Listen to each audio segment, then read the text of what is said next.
ತಾಲೂಕಿನ ಹೆಗ್ಗೋಡು ಸಮೀಪದ ಹೆಬ್ಬರಗಿ ಸರ್ಕಾರಿ ಹಿರಿಯ ಪ್ರಾಥಮಿಕ ಶಾಲೆಯಲ್ಲಿ ಏಪ್ರಿಲ್ 3 ಮತ್ತು 4ರಂದು ವಜ್ರ ಮಹೋತ್ಸವ ಸಂಭ್ರಮ ಆಚರಿಸಲಾಗುತ್ತದೆ ಎಂದು ವಜ್ರ ಮಹೋತ್ಸವ ಆಚರಣೆಯ ಸಮಿತಿಯ ಅಧ್ಯಕ್ಷರಾದ ಪ್ರಸನ್ನ ಹುಣಸೇಕೊಪ್ಪರವರು ತಿಳಿಸಿದರು. ವಜ್ರ ಮಹೋತ್ಸವ ಸಂಭ್ರಮಕ್ಕಾಗಿ ಸುಮಾರು 45 ಲಕ್ಷ ರೂಪಾಯಿ ವೆಚ್ಚದಲ್ಲಿ ಹಲವಾರು ಅಭಿವೃದ್ಧಿ ಕಾಮಗಾರಿಗಳನ್ನು ಕೈಗೊಳ್ಳಲಾಗಿದೆ. ಶಾಲಾ ಕಾಂಪೌಂಡ್ ನಿರ್ಮಾಣ, ಸ್ಮಾರ್ಟ್ ಕ್ಲಾಸ್ ರೂಮ್, ಶಾಲಾ ಕಾರಿಡಾರ್ಗೆ ಗ್ರಾನೈಟ್ ಹಾಕಲಾಗಿದೆ, ಶಾಲೆಯ ಕಿಟಕಿ ಬಾಗಿಲು ದುರಸ್ತಿ ಮಾಡಲಾಗಿದೆ ಮತ್ತು ಶಾಲಾ ಮೈದಾನ ಸಮತಟ್ಟು ಮಾಡಲಾಗಿದೆ.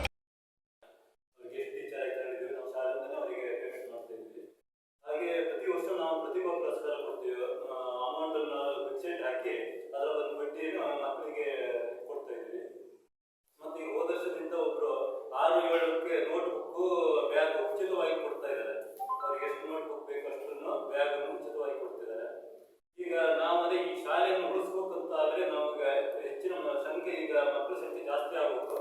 ಆ ನಿಟ್ಟಿನಲ್ಲಿ ನಾವು ಶಾಲೆಯ ಒಂದು ಕೊಠಡಿ ಮೇಲ್ಛಾವಣಿಯ ರಿಪೇರಿ ಮಾಡಲಾಗಿದ್ದು, ಅಂಗನವಾಡಿ ಮಕ್ಕಳ ವಾಕಿಂಗ್ ಪಾತ್ಗೆ ಇಂಟರ್ಲಾಕ್ ಜೋಡಣೆ ಮಾಡಲಾಗಿದೆ. ಶಾಲಾ ಕೊಠಡಿಗಳಿಗೆ ಸುಣ್ಣ ಬಣ್ಣ ಮತ್ತು ರಂಗಮಂದಿರ ರಿಪೇರಿ ಇತ್ಯಾದಿ ಮಾಡಲಾಗಿದ್ದು, ಇನ್ನು ಹಲವಾರು ಕಾಮಗಾರಿಗಳು ಬಾಕಿ ಇದೆ ಎಂದು ವಿವರಿಸಿದರು.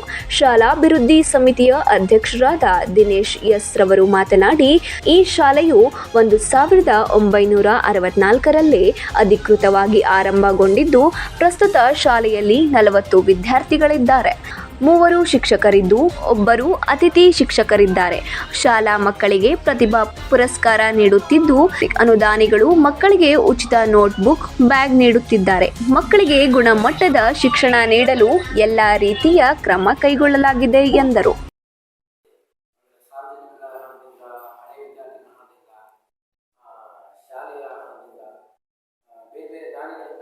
ಶ್ರಮದಾನ ಮಾಡಬೇಕು. ಈಗ ನಮ್ಮ ಶಿಕ್ಷಣ ಮಂತ್ರಿಗಳು ಹೇಳ್ತಾ ಇರ್ತಾರೆ, ನಮ್ಮ ಶಾಲೆ ನಮ್ಮ ಹಕ್ಕು ಅನ್ನುವ ಯೋಜನೆ ಅಡಿಯಲ್ಲಿ ಶಾಲೆಯನ್ನು ಅಭಿವೃದ್ಧಿ ಮಾಡ್ಕೋಬೇಕು ಹಳೆಯ ವಿದ್ಯಾರ್ಥಿಗಳ ಸಂಘದ ಮೂಲಕ ಅಂತ ಹೇಳ್ತಾರೆ.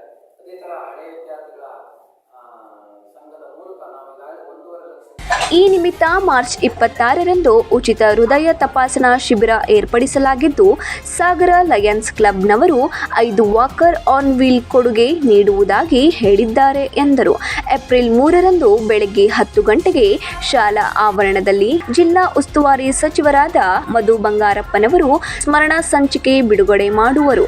ಶಾಸಕ ಗೋಪಾಲಕೃಷ್ಣ ಬೇಳೂರು ರವರು ಸಮಾರಂಭವನ್ನು ಉದ್ಘಾಟಿಸುವರು. ಸಂಸದ BY ರಾಘವೇಂದ್ರ ಅವರು ಗುರುವಂದನೆ ಹಾಗೂ ಸಾಧಕರಿಗೆ ಸನ್ಮಾನವನ್ನ ನೆರವೇರಿಸಲಾಗುವುದು. ಶಾಲಾಭಿವೃದ್ಧಿ ಸಮಿತಿ ಅಧ್ಯಕ್ಷರಾದ ದಿನೇಶ್ ಎಸ್ ಅಧ್ಯಕ್ಷತೆ ವಹಿಸುವರು. ಶಾಸಕ BK ಸಂಗಮೇಶ್ವರ್ ಸಹಿತ ಅನೇಕ ಗಣ್ಯರು ಉಪಸ್ಥಿತರಿರುವರು ಎಂದು ತಿಳಿಸಿದರು. ರವಿ 9 ಲೈವ್ ನ್ಯೂಸ್ ಸಾಗರ.